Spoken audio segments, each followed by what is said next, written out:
La centaine, un exercice mythique du Pilates. C'est un exercice qu'on aime ou que l'on n'aime pas du tout. Parfois, il nous faut des mois, des années pour l'apprécier. Parfois, c'est un coup de cœur immédiat et on ne cesse de vouloir le faire, voire tous les jours, toutes les semaines, tout le temps.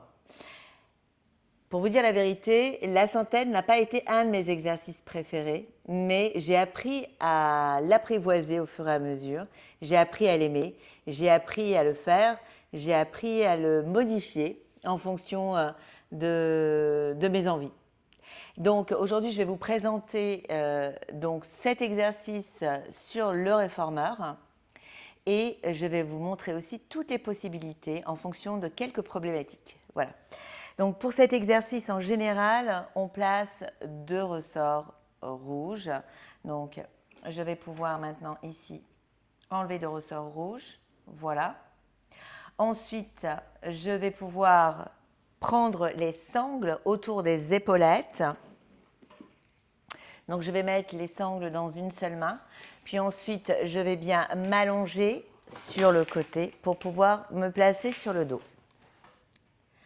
Après avoir attrapé les sangles dans les mains, je vais me mettre en position.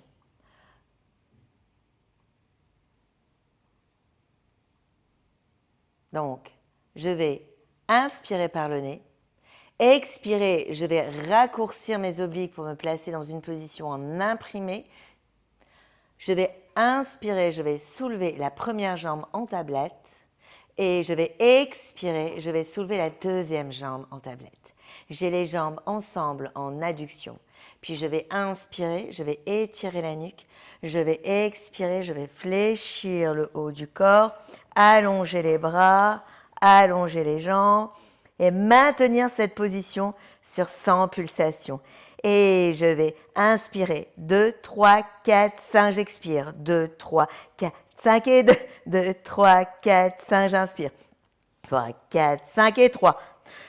4, 5, j'expire. 2, 3, 4, 5 et 4. 2, 3, 4, 5, j'expire. 3, 4, 5 et 5.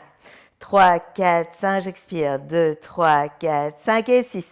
3, 4, 5, j'expire. 2, 3, 4, 5 et 7. 4, 5, j'expire. 2, 3, 4, 5 et 8. 2, 3, 4, 5, j'expire. 2, 3, 4, 5 et 9. 3, 4, 5, j'expire. 2, 3, 4, 5 et 10. J'inspire profondément, je ramène les genoux.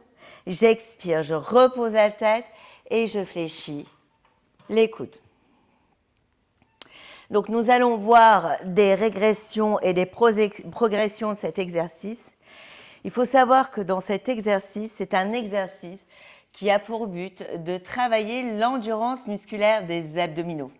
D'ailleurs, c'est ce qu'on aime, c'est travailler les abdominaux le plus possible. Et le plus important, dans un premier temps, lorsque l'on commence, c'est de bien garder le bas du dos le plus proche du tapis ou du réformeur. Alors, vous allez avoir des gens qui vont vous dire « Ah, mais c'est un exercice qui me fait mal au cervical, ça me crée de la tension. » Est-il possible de faire la centaine sans avoir de tension dans le cou? Oui, il est possible de faire la centaine sans avoir de tension. C'est assez simple, c'est-à-dire nous reprenons les sangles dans les mains, nous laissons un espace entre les épaules et les épaulettes, nous allons fléchir les coudes et nous voilà repartis, sauf que cette fois-ci, on peut garder la tête posée. Et on inspire. 2, 3, 4, 5, j'expire. 2, 3, 4, 5 et 2. 3, 4, 5, j'expire. 2, 3, 4, 5 et 3. 2, 3, 4, 5, j'expire. 3, 4, 5 et 4. 2, 3, 4, 5, j'expire. 3, 4, 5 et 5. 3, 4, 5, j'expire. 2, 3, 4, 5 et 6.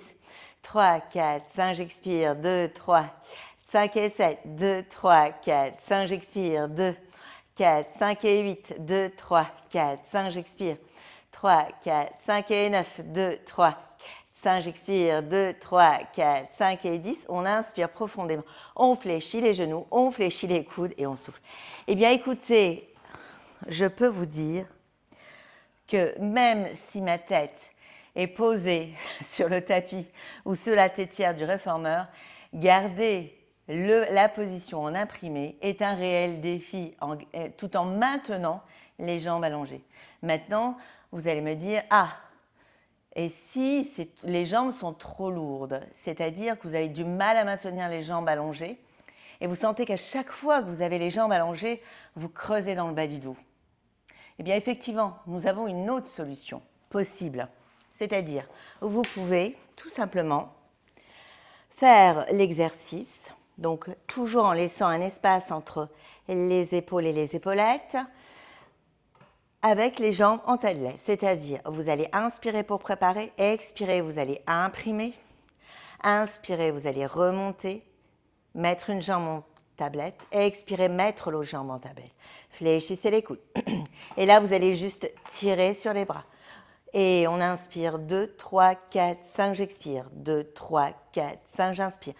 3, 4, 5, j'expire. 2, 3, 4, 5. Et sachez une chose, plus vous rapprochez les genoux, plus c'est facile. Plus vous maintenez l'articulation des genoux dans l'alignement de l'articulation de la hanche, et plus il y a de défis. Donc, chaque fois que vous éloignez un tout petit peu, vous avez un défi supplémentaire. Donc, essayez de trouver vraiment cette progression de les genoux les plus proches de vous pour éloigner, éloigner, éloigner, pour avoir les genoux le plus éloignés de vous. Ensuite, vous pouvez combiner les choses, c'est-à-dire vous pouvez tout simplement commencer l'exercice avec les genoux fléchis et tirer sur les sangles, fléchir le haut du corps et commencer. Si vous vous rendez compte qu'au bout de la 30e pulsation, vous commencez à générer de la tension au niveau des coudes, n'hésitez pas à reposer la tête. Maintenant, vous pouvez aussi combiner une extension des genoux, une extension des hanches avec une flexion des genoux et une flexion des hanches. Si vous prenez ça comme une progression, vous pourrez évidemment progresser au fur et à mesure. Vous commencez par 10, ensuite 20, la semaine d'après 30, 2 mois après 40, et vous verrez qu'un jour, vous pourrez fléchir complètement le tronc tout en gardant les jambes allongées. Vous pouvez aussi faire la série en posant les pieds. Vous reposez les pieds sur la barre d'appui. Vous allongez les bras, vous fléchissez le haut du corps. Et vous pouvez commencer à faire vos pulsations. On expire. 3, 4, 5, j'inspire. 2, 3, 4, 5 et 2, 2, 3, 4, 5, j'expire. 2, 3, 4, 5 et 3. 3, 4, 5, j'expire. 2, 3, 4, 5 et 4. 3, 4, 5 et ça jusqu'à 100. Si vous sentez que le poids pèse trop sur les cervicales, vous pouvez ici bien poser les mains derrière la nuque, maintenir, et là vous pouvez soit travailler avec une seule jambe, expire, 2, 3, 4, 5 fléchis, 2, 3, 4, 5, et inversement, en sachant que nous sommes au neutre de la colonne et que nous allons essayer de maintenir le bassin le plus stable possible, et pour cela, nous allons les obliques vont travailler en synergie avec l'arrière, le multifide a un muscle qui court le long de la colonne, du sacrum jusqu'aux premières cervicales. Donc vous avez vu, vraiment, la centaine peut être déclinée de 1001 façons. Vous pouvez aussi utiliser énormément d'accessoires tels que le petit ballon, tels que l'élastique, le fitness cercle, vous pouvez utiliser l'arc-baril, la pente, le rouleau, les stability cushions, les poids dans les chevilles.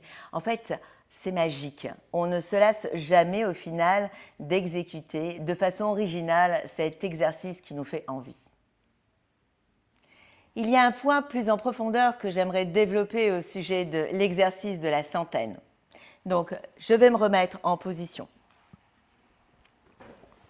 La centaine exécutée au sol est un exercice où nous n'avons aucune sangle aux mains et rien au niveau des pieds. Donc, la même chose, on va fléchir le haut du corps et on a allongé les jambes. Se maintenir, se maintient, c'est le travail de l'endurance musculaire des abdominaux. Ici, nous avons les jambes collées ensemble. Donc, il y a aussi tout un travail au niveau des adducteurs et au niveau des fléchisseurs, puisque nous luttons contre la gravité. Donc, même si nous le faisons sur le réformeur, le membre inférieur, la ceinture abdominale, elle, est sollicitée comme un exercice au sol.